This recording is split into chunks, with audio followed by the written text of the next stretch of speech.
우리 기도하고 시작합니다. 하나님 은혜와 사랑에 감사합니다. 오늘 수요일 아침에 하나님 앞에 나옵니다. 성령의 도우심으로 주님과 더불어 오늘 함께 예배하며 또 우리의 영광 받으실 하나님을 기억하며 오늘 우리가 찬양하고 기도합니다. 하나님 모든 시간 가운데 역사하시고 주의 성령의 은혜가 풍성한 시간 되게 도와주옵소서. 예수님의 이름으로 기도합니다. 아멘. 우리 내용 우리 은총 입어 찬양합니다.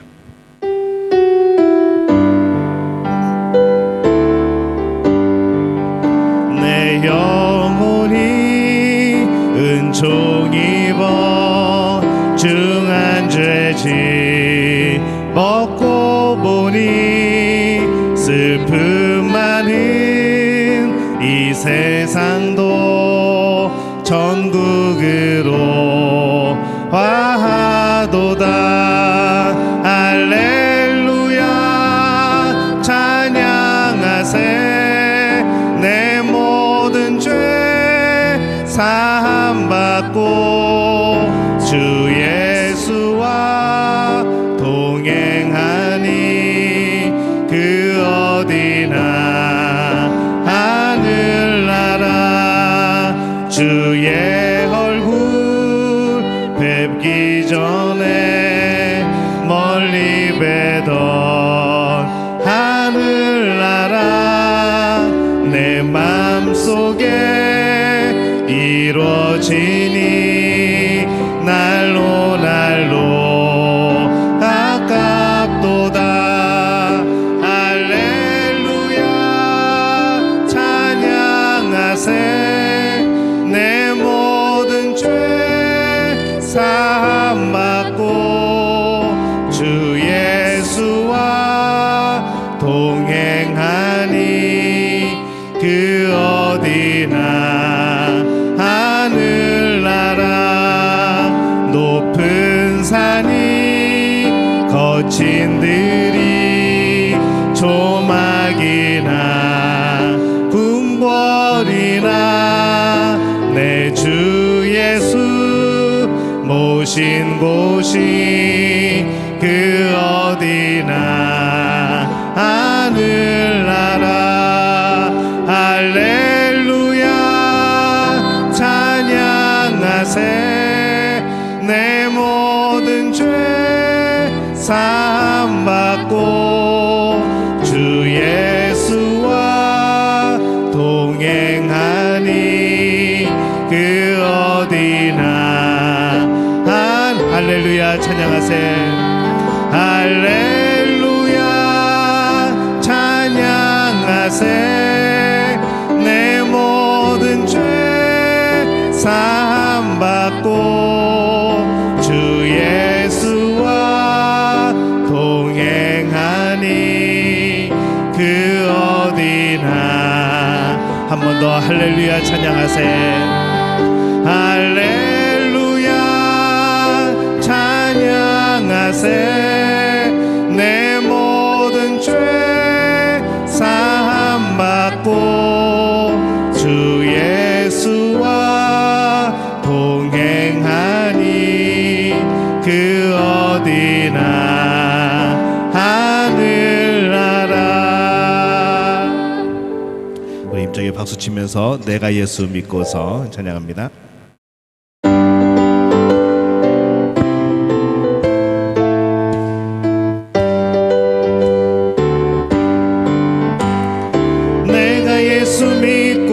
죄 사함받아 나의 모든 것 다 변했네. 지금 내가 가는 길 천국길이요 주의 피로 내 죄가 씻겼네. 나의 모든 것 변하고 그 피로 구속받았네. 하나님은 나의 구원 되시오니 정죄함 없겠네. 주님 밝은 빛 되사 어둠에 치니 나의 모든 것 다 변했네. 지금 내가 주 앞에 온전케 됨은 주의 공로를 의지함일세. 나의 모든 것 변하고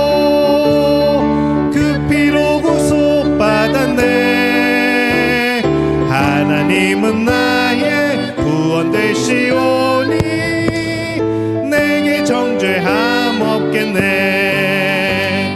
내게 성령 임하고 그 크신 사랑 나의 맘에 가득 채우며 모든 공포 내게서 물리치시니 내 맘 항상 주 안에 있겠네.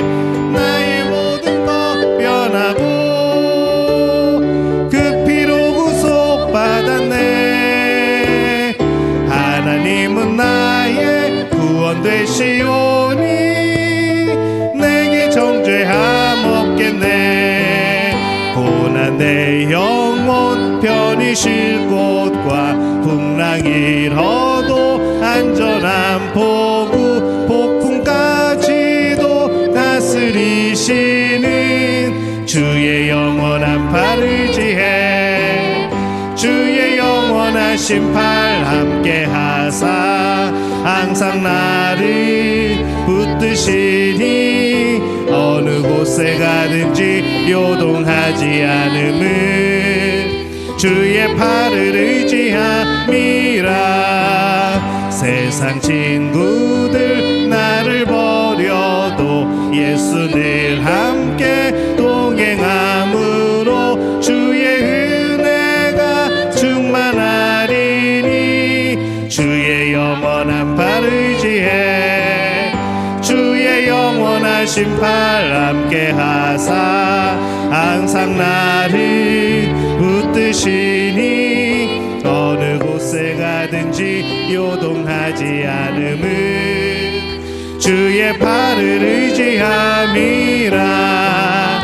나의 믿음이 연약해져도 미리 예비한 힘을 주시며 위태할 때도 안보하시는 주의 영원한 팔 의지해 주의 영원하신 팔 함께 하사 항상 나를 붙드시니 어느 곳에 가든지 요동하지 않음은 주의 팔을 의지함이 능치 못한 것 주께 없으니 나의 일생을 주께 맡기면 나의 모든 짐 대신 지시는 주의 영원한 팔 의지해 주의 영원하신 팔 함께 하사 항상 나를 붙드시니 어느 곳에 가든지 요동하지 않음은 주의 팔을 의지하 주의 영원하신 팔 주의 영원하신 팔 함께 하사 항상 나를 붙드시니 어느 곳에 가든지 요동하지 않음은 주의 팔을 의지함이라.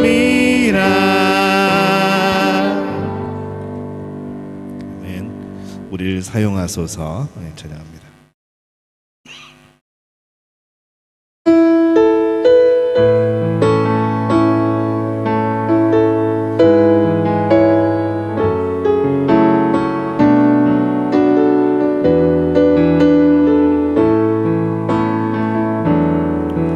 우리에겐 소원이 하나 있네. 주님 다시 오실 그날까지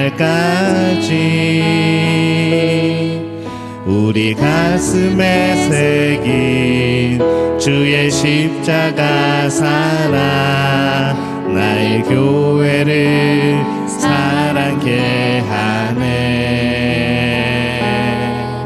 주의 교회를 향한 우리 마음 희생과 포기와 가난과 고난 하물며 죽음조차 우릴 막을 수 없네. 우리 교회는 이 땅의 희망 교회를 교회되게 예배되게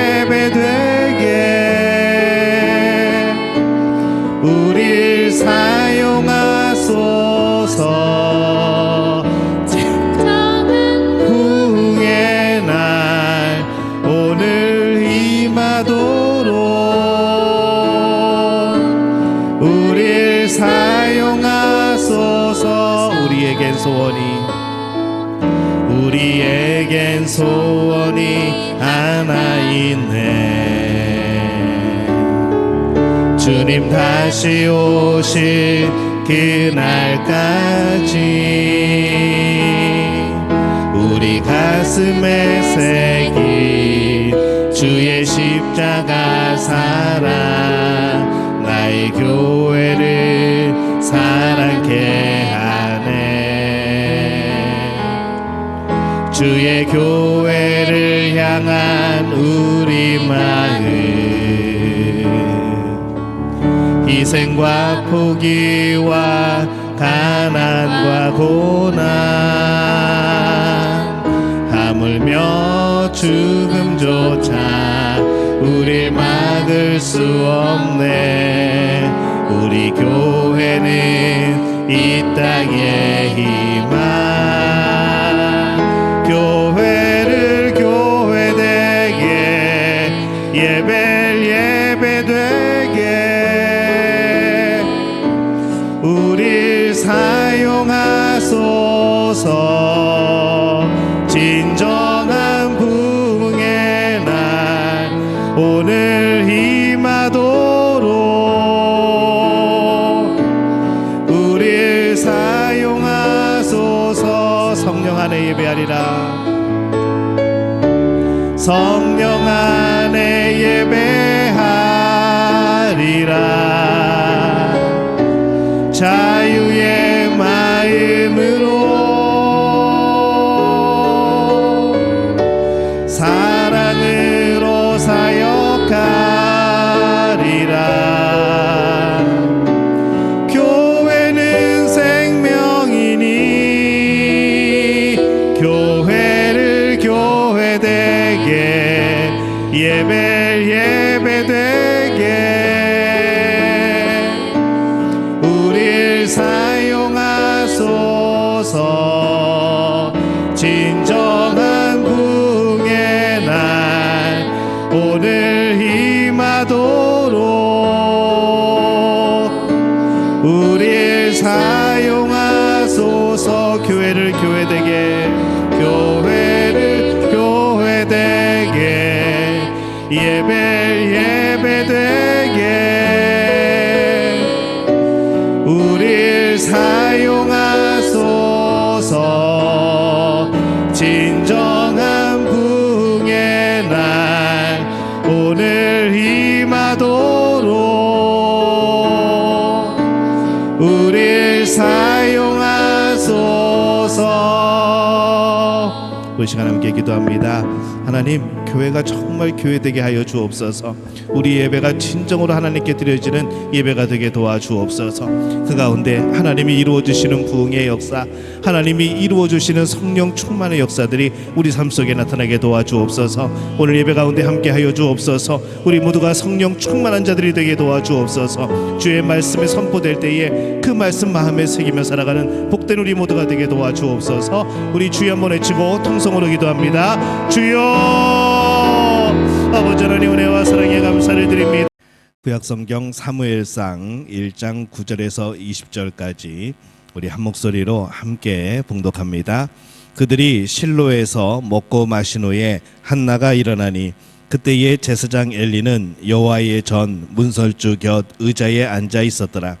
한나가 마음이 괴로워서 여호와께 기도하고 통곡하며 서원하여 이르되, 만군의 여호와여, 만일 주의 여종의 고통을 돌보시고 나를 기억하사 주의 여종을 잊지 아니하시고 주의 여종에게 아들을 주시면 내가 그의 평생에 그를 여호와께 드리고 삭도를 그의 머리에 대지 아니하겠나이다. 그가 여호와 앞에 오래 기도하는 동안에 엘리가 그의 입을 주목한즉 한나가 속으로 말하며 입술만 움직이고 음성은 들리지 아니하므로 엘리는 그가 취한 줄로 생각한지라. 엘리가 그에게 이르되, 내가 언제까지 취하여 있겠느냐? 포도주를 끊으라 하니 한나가 대답하여 이르되, 내 주여, 그렇지 아니하나이다. 나는 마음이 슬픈 여자라. 포도주나 독주를 마신 것이 아니요 여호와 앞에 내 심정을 통한 것뿐이오니 당신의 여정을 악한 여자로 여기지 마옵소서. 내가 지금까지 말한 것은 나의 원통함과 격분됨이 많기 때문이다 하는지라. 엘리가 대답하여 이르되 평안히 가라. 이스라엘의 하나님이 내가 기도하여 구한 것을 허락하시기를 원하노라 하니 이르되 당신의 여종이 당신께 은혜 입기를 원하나이다 하고 가서 먹고 얼굴에 다시는 근심빛이 없더라. 그들이 아침에 일찍이 일어나 여호와 앞에 경배하고 돌아가 라마의 자기 집에 이르니라. 엘가나가 그의 아내 한나와 동침함에 여호와께서 그를 생각하신지라. 한나가 임신하고 때가 이름에 아들을 낳아 사무엘이라 이름하였으니 이는 내가 여호와께 그를 구하였다 함이더라. 아멘. 할렐루야. 하나님의 은혜가 오늘 이 수요일 아침에 또 우리 하나님 앞에 예배하는 우리 믿음의 가족들에게 놀라운 은혜로 함께 하시기를 예수님의 이름으로 축원합니다. 우리 옆에 분들하고 인사할까요? 하나님이 우리와 함께 하십니다. 예, 한 번 더 인사합니다. 오늘 예배 가운데 하나님이 함께 하십니다. 예, 우리 명절을 잘 지내셨는지 얼굴이 전부 다 달덩이가 되셔서 아주 좋습니다. 오늘 실로 하나님이 들으셨다라는 제목을 가지고 함께 말씀을 나눕니다. 이 하나님을 우리가 어떻게 알 수 있을까? 이 하나님을 알려고 하는 여러 가지 시도들이 있습니다. 관념적으로, 때로는 이성으로, 뭐 여러 가지 지식으로 이제 하나님을 알려고 하는 수많은 방법들이 있었죠. 근데 가장 확실하게 하나님을 아는 방법은 무엇인가 하면은 하나님 앞에 겸손하게 엎드려 간구하면은 만나 주시는 거죠. 누군가를 안다고 할 때에 정말 그를 아는 것은 그를 만나고 같이 지내고 그러면서 그의 삶, 우리의 같은 삶 속에서 우리의 삶을 공유할 때에 그를 진정으로 안다라고 우리는 그렇게 표현할 수가 있습니다. 하나님도 마찬가지죠. 우리가 하나님을 안다라고 말할 때에는 겸손하게 엎드릴 때, 간구할 때 우리를 찾아오셔서 우리와 함께 거하시는 분이 하나님이십니다. 그래서 우리는 그 하나님을 알 수 있게 되어지는 거죠. 그래서 이 하나님은 우리가 우리 인간 쪽에서 하나님을 탐구하는 게 아니라 위에서 아래로 하나님께서 우리에게 계시를 해주셔야 우리가 알 수 있고 경험할 수 있는 거죠. 이와 같은 방식으로 눈물로 엎드려서 기도하다가 하나님을 만난 여인이 오늘 이 말씀의 주인공인 이제 한나입니다.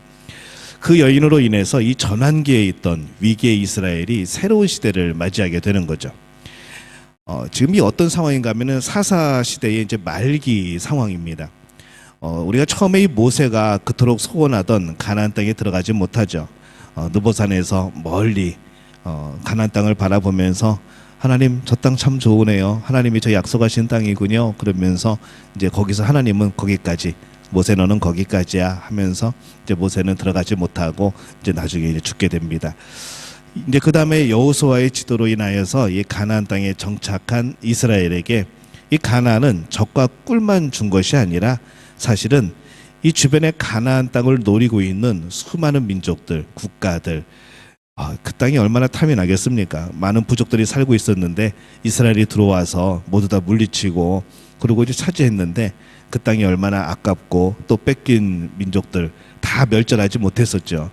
그 민족들은 또 얼마나 그 땅이 그렇게 그립고 원통했겠습니까? 그러다 보니까 이웃 민족, 이웃 국가에 대해서 계속해서 위협을 받습니다. 내적으로는 서로 또 분열이 되어지죠. 그때마다 하나님은 사사를 세웁니다. 그리고 이스라엘을 구원하시고 평안 가운데 살도록 하십니다.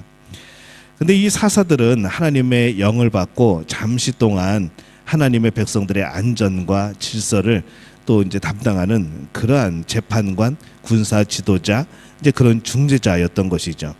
뭐 계속 오래 하는 것이 아니라 어떤 시기에 하나님의 영을 받아서 잠시 동안 일하는 사람들입니다. 그래서 이스라엘의 12지파를 결속시키는 힘은 사실은 사사가 아니고 하나님을 향한 예배뿐이었습니다. 근데 이제 이 사사 시대 말기에 접어들면서 이런 사사 제도로는 민족의 생존권을 보장할 수도 없고 또 이 하나님을 향한 예배도 거의 이제 막 우상 숭배로 바뀌어져 버리고 그러면서 이게 도대체 더 이상 하나님의 백성으로서 유지될 수 없는 그런 상황이 되어버렸던 거죠. 그 이스라엘과 비슷한 시기에 이 팔레스타인 해안에 정착한 블레셋이라는 나라가 있습니다. 그 역시 가나안 땅을 놓고 이스라엘과 경합을 벌이는 거죠. 해양 민족입니다. 또 철기 문화입니다. 그러니까 이 블레셋은요, 이스라엘에 비하면은 굉장히 강한 나라입니다. 벌써 무기에서부터 차이가 나는 거죠. 근데 이스라엘 반격도 만만치 않습니다. 이 하나님이 함께 하시고 이제 이스라엘도 하나님이 주신 땅이라고 또 그때그때마다 사사가 나타나고 이러다 보니까 굉장히 이제 블레셋도 고민을 하게 되어지고 또 이제 굉장히 어려움을 당합니다. 5개의 성을 중심으로 연맹을 이루었던 블레셋, 그리고 여호와의 신앙으로 뭉친 이스라엘, 이 처지는 되게 비슷했는데 이 블레셋은 이스라엘보다 먼저 일사불란하게 권력 체계를 갖추고 굉장히 강한 나라로 성장을 합니다. 이 사무엘서가 시작이 되면서 이스라엘의 중심은요, 사사가 아니고 하나님의 성전이 있던 이 실로라는 곳, 그리고 제사장에게 그 중심이, 무대의 중심이 옮겨온 것을 봅니다. 왜냐하면 사사기에서는 계속해서 어떤 사사들이 등장했다 사라지고 등장했다 사라지고 계속 그 반복인데, 이제 사사기가 끝나고 사무엘서가 시작되면은 성전이 그 배경이 되어지는 거죠. 성전에 대한 말씀이 나오고 거기서 이루어지는 일들이 나오고 이제 그렇습니다. 이제 실로라는 곳의 중심이 되어집니다. 이 사무엘서는 부족이 정착하지 못한 상태에서 그 사사 시대에서 정치적, 군사적, 또 경제적인 중앙 집권 체제를 갖춘 왕정으로 전환하는 그런 중간 시기의 모습을 갖추고 있는 것이죠. 그래서 이 사무엘서는요, 사사기와 열왕기서 그 사이에 존재하는 이유가 바로 그래서 그렇습니다. 이 두 가지를 연결해주는 그런 곳입니다. 부족하기는 하지만은 이 하나님께 드리는 제사가 진행되고 있었던 이 실로라는 곳, 그리고 제사장들이 이 사사의 빈자리를 채우면서 계속 유지를 했던 거죠. 근데 그러나 이 대제사장 엘리의 아들이었던 홈리 비느하스가 이게 온전히 하나님을 섬기지를 못합니다. 이 리더십이 안 되죠. 그러다 보니까 이제 새로운 시대를 열어줄 새로운 인물이 필요했고, 그래서 이 사무엘서는 사사이며 선지자였던 이 사무엘을 필두로 하여서 이스라엘의 초대 왕인 사울, 그리고 위대했던 다윗, 이제 그 행적으로 이어지는 그 초기의 모습으로 오늘 말씀이 시작됩니다. 사무엘상 1장은 어떻게 한 여인의 기도가 이러한 새로운 시대를 여는가, 이것을 굉장히 구체적으로 묘사를 하죠. 우리는 그냥 아이를 못 낳던 여인이 기도함으로 아이를 얻었다, 그것으로 끝나버립니다. 근데 이 사건이 앞으로의 놀라운 일들을 벌이게 되는 것이죠. 사사시대에서 성전 중심, 대제사장 중심의 또 그런 나라, 그 다음에 이제 왕이 세워지는 이제 왕정국가, 이제 이것이 시작되게 하는 그 처음이 바로 이 사무엘상이 되어지는 겁니다. 우리 지도 한번 볼까요? 실로가 어디 있는가? 이 찾기 힘들 때는 제일 붉게 된 표시, 동그랗게 된 데가 실로입니다. 실로, 오브라, 그 다음에 그 옆에 라마다 임소빔, 그 다음에 이 사해입니다. 예루살렘이 여기 이쪽에 있고요, 사해 옆쪽에 있고, 예. 지금 요게 이제 오늘 우리가 말씀을 나누는 이제 배경입니다. 우리 한 장 더 볼까요? 지금 실로가 어떤 모습인가? 이제 이렇습니다. 실로가 막 도시가 되어 있는 게 아니고, 막 화려하게 되어 있는 게 아니고, 나중에 실로에서 다른 곳으로 이제 중심지가 옮겨지게 되면서 이제 여기는 유적지가 있었고, 거기 유적지를 이제 발굴을 하게 된 거죠. 그래서 실로는요, 예루살렘 북쪽 약 30km 정도 이 중앙 산악지대입니다. 해발 약 700에서 800m. 이스라엘이 가나안에 들어간 후에 처음으로 법궤를 안치하고 중앙 성소의 역할을 했던 곳. 그래서 이곳에서 사람들이 이곳에서 예배 드리려고 많이 찾아왔던 거죠. 이스라엘 자손의 온 회중이 이곳에 모여서 회막을 세우고, 또 시내산에서 이 발원된 요단강을 건너 길갈에 거하다가 실로에 이제 그 성막이 정착하게 되어지는 겁니다. 그래서 이 실로는요, 이스라엘의 가나안 정복 후 400년간 사사들이 이스라엘을 다스릴 동안 이곳에 법궤가 머물러 있었습니다. 이렇게 실로는 굉장히 그러면 거룩한 장소이죠. 엘리 후에 근데 이 예언자 시대에는 하나님께 버림받는 곳의 대명사가 되어집니다. 예레미야 26장 9절에 보면요, 이렇게 말씀을 합니다. 우리 함께 읽어볼까요?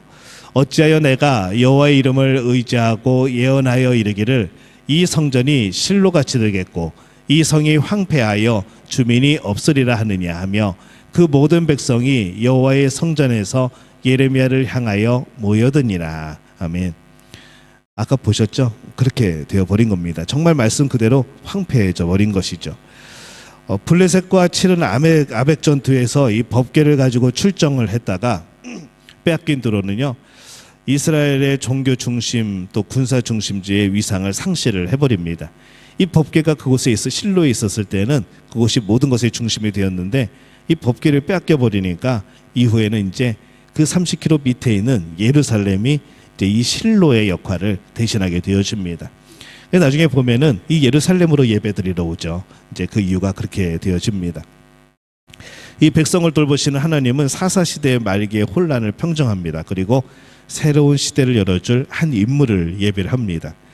이 실로에서 서쪽으로 얼마 안 되는 지점, 우리 아까 잠깐 봤었던 라마다 임소빔이라는 곳이 있습니다. 이 발음이 잘 안 됩니다.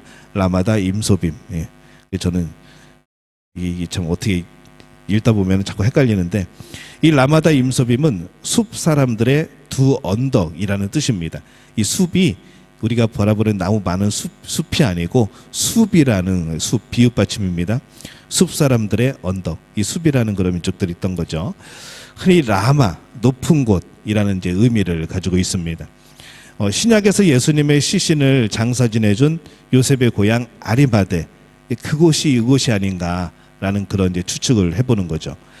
이 엘가라는 사람이 거기에 살고 있었습니다. 매우 경건한 사람이었고요. 매년 모두 가족을 데리고 아까 그 실로에 가서 가족과 함께 제사를 드리고 돌아오는 거죠. 이 하나님은 그와 같은 경건한 가정을 통해서 이 새로운 인물이 태어나게 합니다. 이 한나가 불임이었을 뿐만 아니라 굉장히 쓸쓸하고 외로운 여인이었습니다.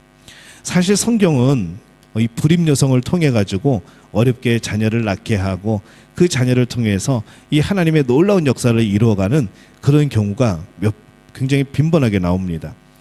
이삭을 낳은 사라도 그랬고요, 삼손을 낳은 마노아의 아내도 그랬고, 사무엘을 낳은 한나, 또 세례 요한을 낳은 엘리사벳이 이제 그런 경우인 것이죠.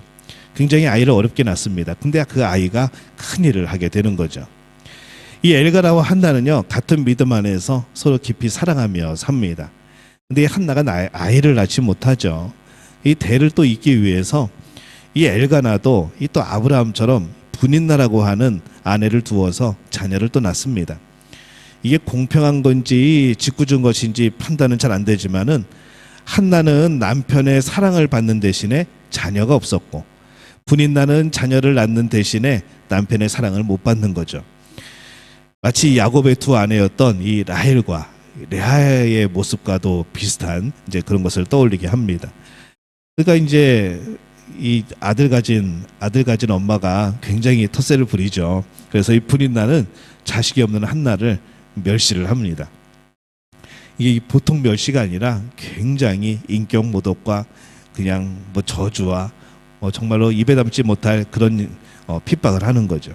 그래서 한나가 먹지도 않고 슬피 울면서 한숨으로 지냅니다. 이런 현상은 매년에 가족 제사를 드리기 위해서 실로를 방문할 때마다 더 심해지는 거죠.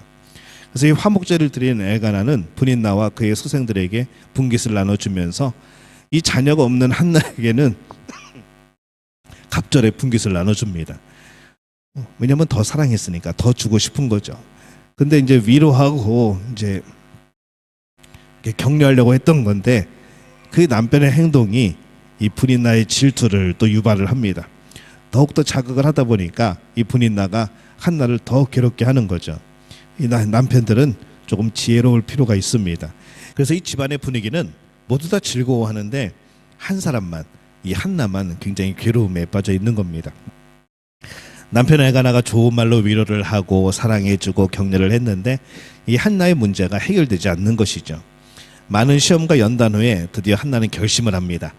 자녀를 낳지 못하는 여인으로서 당하는 압박, 그리고 이 분인나의 조롱, 멸시, 이것을 더 이상 감당할 수 없었습니다. 그래서 이제 각오를 하고 결의를 하는 것이죠. 하나님 앞에 나갑니다. 우리는 뭔가 각오를 세우고 결의를 하면요, 뭔가 엉뚱한 방법을 사용합니다. 세상의 방법을 사용하고 세상으로 나가고. 근데 우리가 무엇인가 각오를 하고 결의를 하면은 그것은 하나님 앞에 나오는 겁니다. 더군다나 하나님 앞에 나올 때 기도로 나가게 되어지는 것, 이게 진짜 우리의 각오이고 우리의 결의인 것이죠. 이 문제가 발생했을 때 그 문제보다 크시고 그 문제를 해결할 이 만능 열쇠를 가지고 계신 분, 하나님 앞에 나아가는 모습이 한나에게 있는 겁니다. 사무엘상 1장 10절에서 11절까지의 말씀 우리 함께 읽습니다. 한나가 마음이 괴로워서 여호와께 기도하고 통곡하며 서원하여 이르되, 만군의 여호와여, 만일 주의 여종의 고통을 돌보시고 나를 기억하사 주의 여종을 잊지 아니하시고 주의 여종에게 아들을 주시면 내가 그의 평생에 그를 여호와께 드리고 삭도를 그의 머리에 대지 아니하겠나이다. 이제 한나가 이렇게 서원을 하는 거죠. 아들을 주시면은 그 아들을 평생, 우리가 전번에 배웠던 삼손 때 배웠던 나시린으로서 하나님 앞에 드리겠다는 소원입니다. 이 나시린 소원은 삼손의 내용에서 먼저 보았는데, 그때는 하나님의 사자의 명령으로 이제 삼손이 그렇게 드려지게 된 거죠. 근데 이 한나는 스스로 그렇게 서원하면서 하나님의 은총을 입기를 기원을 합니다. 이 사무엘은 한나가 기도하고 서원하여 구한 그런 아들이 된 것이죠. 이 한나는 간절함으로 오래 기도합니다. 큰 슬픔을 지닌 여인에게 유일한 도피처는 하나님뿐밖에 없었던 것이죠. 어찌나 간절하게 기도를 했던지 목소리도 안 나오고 기도는 해야 되고 간절함이 막 넘쳐나오고, 그러니까 이제 입술만 움직이게 되었을 때에 이 제사장이 그걸 보고서 술 취한 줄 알고 뭐라고 합니다. 그러나 이 한나의 마음을 하나님이 감찰하시죠. 그리고 그 소원과 간구를 들어주십니다. 또 하나님만이 이 문제를 해결해 주실 것을 믿고 끈질기게 기도하는 한나의 모습을 보는 거죠. 우리 그림 하나 볼까요? 얀 빅토르라는 사람이 그린 그림입니다. 제사장에게 사무엘을 바치는 한나. 나중에 이제 사무엘을 낳고 제사장에게 성전에 이제 사무엘을 바치는 이제 그런 장면입니다. 독일의 베를린에 있습니다. 미술관에 있는 작품입니다. 엘리 대제사장의 축복을 받은 다음에 우리 제사장이 그렇게 말합니다. 평안히 가라. 이스라엘의 하나님이 내가 기도하여 구한 것을 허락하시기를 원하노라. 이 한나는 마음을 다한 기도와 제사장의 축도로 마음의 안정을 잡고 돌아와서 임신하고 출산을 합니다. 그 아이가 우리가 아는 사무엘인 것이죠. 이 어원상으로는요, 이 사무엘이라는 이름은 하나님이 내 기도를 들으셨다라고 해석하기도 합니다. 또 다른 해석은요, 내가 간구하여 구한 아들, 이제 그렇게 해석도 합니다. 뭐 정확한 해석이 무엇이든지 간에 나의 입장에서는 도무지 가질 수 없는 아이를 기도로 얻게 된 것이죠. 이 하나님이 주신 선물입니다. 이 한나는 사무엘이 젖을 뗄 때에 아이를 데리고 성전에 가서 이제 예물을 드리면서 그 아이를 성전에 바칩니다. 이 사무엘은 어릴 적부터 성전에서 하나님을 섬기면서 그렇게 성장을 하죠. 말씀과 이상이 희귀했던 암흑시대, 이제 그 시대가 끝나고 예언자의 시대를 계시한 인물이 이제 사무엘이 되어지는 겁니다. 우리가 늘 항상 얘기하지만은 기도는 모든 문제의 해결책입니다. 우리 복음성가 있죠. 기도할 수 있는데 왜 걱정하십니까? 기도하면서 왜 뭐죠? 그 다음에 기도하면서 왜? 네, 그 우리 복음성가가 있죠. 기도로 모든 문제를 우리가 해결할 수 있습니다. 그 해결은 하나님이 하시는 거죠. 한나의 문제를 해결한 것도 기도입니다. 열 아들보다 나은 남편의 위로, 남편의 갑절의 사랑도 채우지 못한 것, 그것을 하나님이 채워주시는 겁니다. 기도는 그런 능력이 있는 것이죠. 근데 이 기도가 개인적인 것에서 시작을 했는데 이 기도가 개인적으로 끝나는 게 아닙니다. 개인적인 형편을 바꿔줄 뿐만 아니라 민족의 문제까지 해결해 주시는 거죠. 그래서 이 하나님을 향한 기도는요, 한나로 하여금 개인적인 문제에서 벗어나게 해줬을 뿐만 아니라 당시 타락한 신앙과 또 불안정한 국가의 문제까지도 해결하는 그런 놀라운 사건이 되어집니다. 이 기도가 모든 문제를 풀 수 있는 열쇠라는 것을 우리가 발견하게 되어지죠. 그래서 우리도 사실 한나처럼 기도해야 됩니다. 이 한나가 어떻게 기도했는가? 첫 번째는요. 한나는 고통 중에도 오래 참고 기도했습니다. 한번 같이 읽습니다. 시작. 한나는 고통 중에도 오래 참고 기도했습니다. 그가 인내로 기도한 것이죠. 이게 첫 번째 하는 겁니다. 우찌무라 간조가 이런 얘기를 했습니다.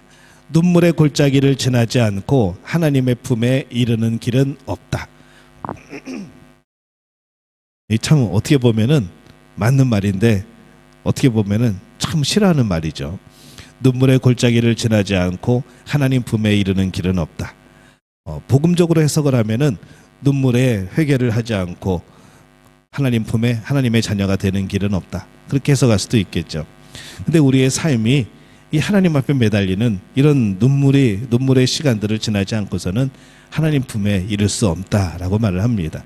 근데 우리는 눈물의 골짜기를 피해서 기쁘게 평안하게 하나님의 품에 이르려고 날마다 합니다. 그러다 보니까 뭔가를 자꾸 빠뜨리며 가는 것이죠. 뭔가 꼭 거쳐야 되는 것들을 잊어버리고 가고 나중에 보니까 내가 뛰어넘었고 해결하지 못했던 일들이 나중에 발견되는 겁니다. 실망, 낙담, 응답되지 않는 기도 때문에 울고 난 후에야 우리는 그때서야 비로소 하나님을 알게 되어지는 것이죠.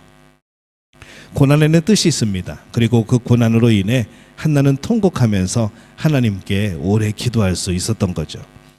이 하나님은 간절한 기도, 고통 중에 드리는 기도를 결코 잊지 않으시고 멸시하지 않으십니다. 한나는 통곡하면서 하나님 앞에 나를 기억해달라고 주의 여종을 잊지 말라고 간청을 했고 하나님은 한나에게 내가 너를 생각한다 라고 성경은 기록을 하고 있습니다. 자, 두 번째입니다. 우리 함께 읽어볼까요? 한나는 기도 후에 응답에 대한 확신이 있었습니다. 엘리 제사장이 한나에게 축복 기도를 했을 때 한나는 하나님으로부터 오는 응답, 확신을 가지고서 이 사무엘상 1장 18절에 이렇게 되어 있습니다. 가서 먹고 얼굴에 다시는 근심빛이 없더라. 축복 기도 한번 받았는데 기도하면서 그가 이제 그 이후에는 다시 먹게 되어지고 이제 금식도 안 하고 다시 먹고 근심하는 빛이 없고 그가 그렇게 살아간 겁니다. 우리 주일에 잠시 말씀을 나눴었죠. 그래도 우리는 뭔가 확인할 게 필요하지 않습니까? 그리고 임신은 해야 되고 그다음에 배가 좀 불러와야 되고 그 아이가 태어나서 좀 건강해야 되고 잘 자라는 것을 보면서 하나님이 응답하셨다. 우리는 생각을 합니다. 근데 한나는 축복 기도를 받고 확신을 가지고 그때부터 먹기 시작했고 그때부터 평안이 있었고 그때부터 하나님의 아들을 주신다는 그런 기쁨이 있었던 것이죠. 이 굉장한 믿음입니다. 그리고 아들을 낳았을 때 하나님이 들으셨다라는 뜻으로 사무엘이라 이름을 지은 겁니다. 그래서 기도는요, 우리의 문제를 하나님 손에 올려드리는 겁니다. 너 그건 뭐니? 하고 하나님이 손을 내미실 때 하나님 이거예요 라고 올려드리는 거죠. 그리고 그 다음에는 이제 그 문제가 내 손에 있습니까? 하나님의 손에 있습니까? 하나님의 손에 있죠. 그래서 기도한 다음에는 하나님이 일하시는 겁니다. 우리는 네 손에 든 게 뭐냐라고 물어봤을 때 이거요, 이런 문제입니다. 그리고 하나님께 드리는 것이 아니라 우리는 다시 주머니에 집어넣습니다. 우리 마음속에 집어넣고 주머니에 집어넣고 계속 문제는 그대로 있는 거죠. 기쁨이 없습니다. 계속 근심이 되는 거죠. 그래서 하나님이 물어보실 때에는 하나님이 손을 내미실 때에는 빨리 그 문제를 하나님 앞에 맡기는 겁니다. 그럼 하나님이 일하시는 거죠. 하나님이 일하시면 우리 안에는 뭐가 있습니까? 확신과 평안이 있는 겁니다. 자, 세 번째입니다. 함께 읽습니다. 한나는 기도 응답 후에 서원을 굳게 지켰습니다. 기도로 얻은 아들 사무엘을 서원대로 하나님께 바칩니다. 엘리는 자식을 하나님보다 더 소중하게 여겨서 가정교육에 실패한 전형이 되어지죠. 근데 한나는 이 아브라함처럼 어렵게 얻은 아들이라도 하나님을 더욱 소중하게 여겨서 자식을 드립니다. 부모와 자녀 모두가 복받는 이런 가정교육의 모범이 되어지는 겁니다. 하나님이 주신 선물을 다시 하나님의 나라 의를 위하여서 고스란히 드렸던 이 한나, 평생을 드렸기 때문에 다른 사람들의 인생과 다르게 이 사무엘은 평생 신앙의 노망이 들지 않는 것이죠. 이 노망이란 말이 참 좋은 말은 아닙니다. 근데 우리는 이 말 많이 사용합니다. 우리가 나이가 들고 하다 보면은 이제 사리 분별이 조금 틀어지고 좀 어려워지고 뭐 여러 가지로 마음도 약해지고 그러다 보니까 이제 엉뚱한 그런 일들을 하는 것이죠. 그래서 우리가 나이가 들면 들수록요, 우리가 신앙에 대한 정신 바짝 차려야 됩니다. 잘 믿고 가다가 나중에 연세가 많이 들어가지고 엉뚱한 말 하시는 분 되게 많습니다. 처음에 믿던 신앙 그대로 우리가 유지가 되어지고 더욱 성숙해져야 되는데, 오히려 연세가 들고 이제 하나님 나라가 보이게 될 때쯤에는 진짜 엉뚱한 말, 급기야는 예수님을 부인하는 말들, 이런 말 하는 분들도 굉장히 많습니다.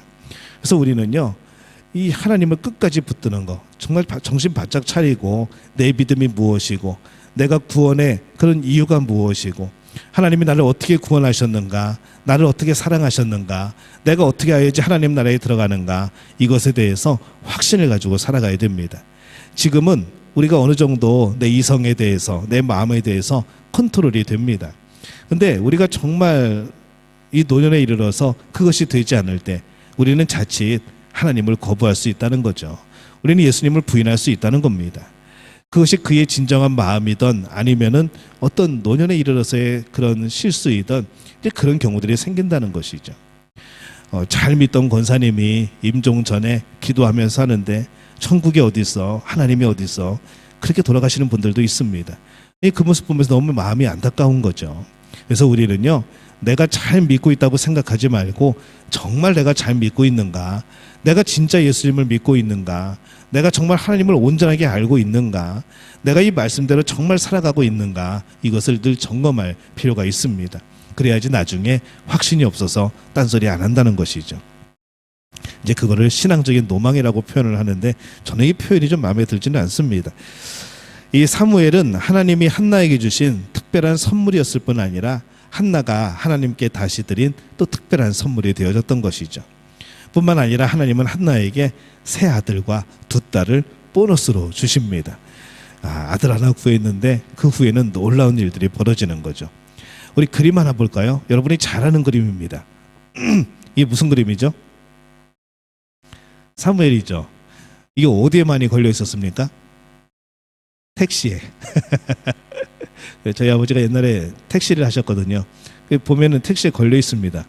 이 웬 여자아이를, 그것도 한국에도 아니고 이 외국의 여자의 사진을 앞에다 대롱대롱 걸어놓고 운전을 하고 다니나 했더니 거기에 뭐라고 써 있냐면 오늘도 무사히, 이제 그런 걸려있던, 택시에 걸려있던 이제 그런 그림입니다. 그때는 그게 사무엘인지 몰랐죠. 나중에 보니까 이게 사무엘이구나 알게 된 겁니다. 기도하는 어린 사무엘, 총 776년에 조슈아 레이놀즈 경이 그린 그림이고요. 이 파브르 미술관에 이제 있는 그런 작품입니다. 이제 저 작품 보고 택시했던 작품이라고 하시면 안 됩니다. 예, 오늘도 무사히가 아닙니다. 기도하는 어린 사무엘이라는 작품입니다. 사무엘이 점점 자라매 여호와와 사람들에게 더욱 은총받는 사람이 되어집니다. 예수님에 대해서 표현한 것과 비슷하죠.